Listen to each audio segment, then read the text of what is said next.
प्रश्न या राज्यापुढे उपस्थित झालेला आहे। गिरणी कामगार आणि शिक्षकांच्या आंदोलनाला माननीय शिवसेना प्रमुख उद्धव ठाकरे यांनी पाठिंबा दिलेला आहे, सक्रिय पाठिंबा दिलेला आहे। आजच्या मोर्चामध्ये आमचे सचिन अहिर असतील, इतर सगळे शिवसेनेचे प्रमुख त्या सक्रिय सहभागी आहेत या मोर्चाच्या आयोजनामध्ये। आणि म्हणूनच सन्माननीय पक्षप्रमुख उद्धव ठाकरे आजच्या मोर्चाला गिरणी कामगारांचे उपस्थित राहणार आहे। आमदार संजय गायकवाड यांचा व्हिडिओ समोर आला, त्यांनी कॅन्टीनमध्ये आमदार निवासचं कॅन्टीन आहे तिथे जाऊन मारहाण केली आहे। मात्र मारहाणीनंतर त्यांनी स्पष्टीकरण दिलं की डाळ खराब होती, त्यामुळे हा प्रकार जो घडलेला आहे। जर डाळ खराब असेल त्याला जबाबदार कोण आहे? तुमचं सरकारच आहे ना।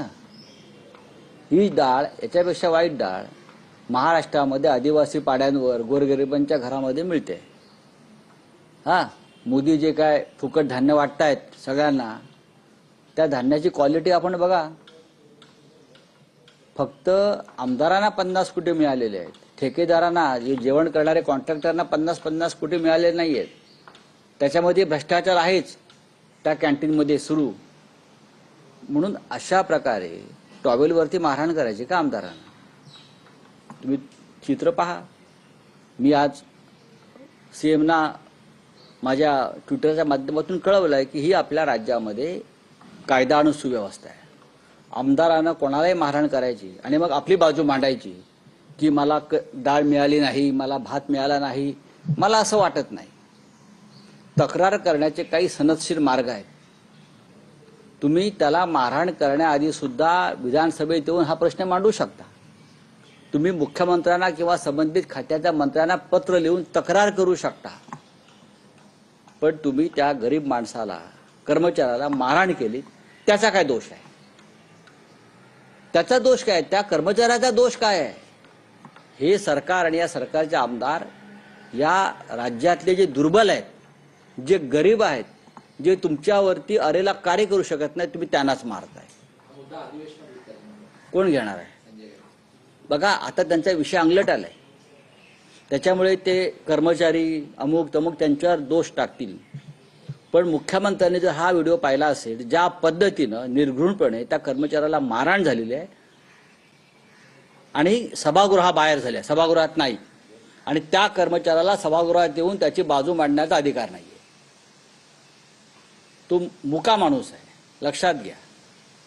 त्याला बोलण्याचा अधिकार नाहीये, तो गरीब आहे। आणि तुम्ही गरीबाला अशा प्रकारे लाथाबुक्क्याने तुमचे आमदार सरकारचे मारतायत, सर्वत्र मारतायत, ह्याच्यावरती कारवाई व्हायला पाहिजे ना। राहुल गांधी आज बिहार में जा रहे, भारत बिहार बंद आंदोलन में वोटर लिस्ट में जो गड़बड़ी हुई उसको लेकर सुनवाई नहीं होगी। डेफिनेटली वोटर लिस्ट की गड़बड़ी के बारे में राहुल गांधी बार बार आवाज उठा रहे हैं।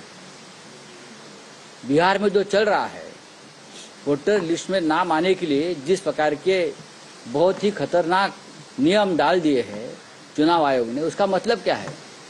और राष्ट्रीय स्वयंसेवक संघ के 1 लाख से ज्यादा स्वयंसेवक वहां जाकर वोटर लिस्ट में नाम बढ़ाने के लिए काम करने वाले हैं।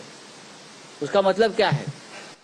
आप बिहार में भी महाराष्ट्र की तरह चुनाव हाईजैक करना चाहते हैं, वोटर लिस्ट में गड़बड़ी करना चाहते हैं, और जो असली वोटर्स है उसको वोटिंग से दूर रखना चाहते हैं, और वोटर लिस्ट में बाहर के राज्यों के लोग डालकर आप ये चुनाव लड़ना चाहते हैं। यही हो गया ना। 60 लाख नए वोटर्स अचानक 5 बजे के बाद कहां से आए, उसका जवाब चुनाव आयोग अब तक नहीं दे सकता है। राहुल गांधी ने यह सवाल पूछा है, हमने सवाल पूछा है, ना सुनवाई चुनाव आयोग करता है, ना सुप्रीम कोर्ट कर रहा है। उसका मतलब क्या है? चलिए देखिए, मिल वर्कर्स का एक आंदोलन चल रहा है जिसे हम गिरणी कामगार कहते हैं, और ये आंदोलन इसलिए है कि उनका संघर्ष लगभग 50 साल से चल रहा है, 50 साल से।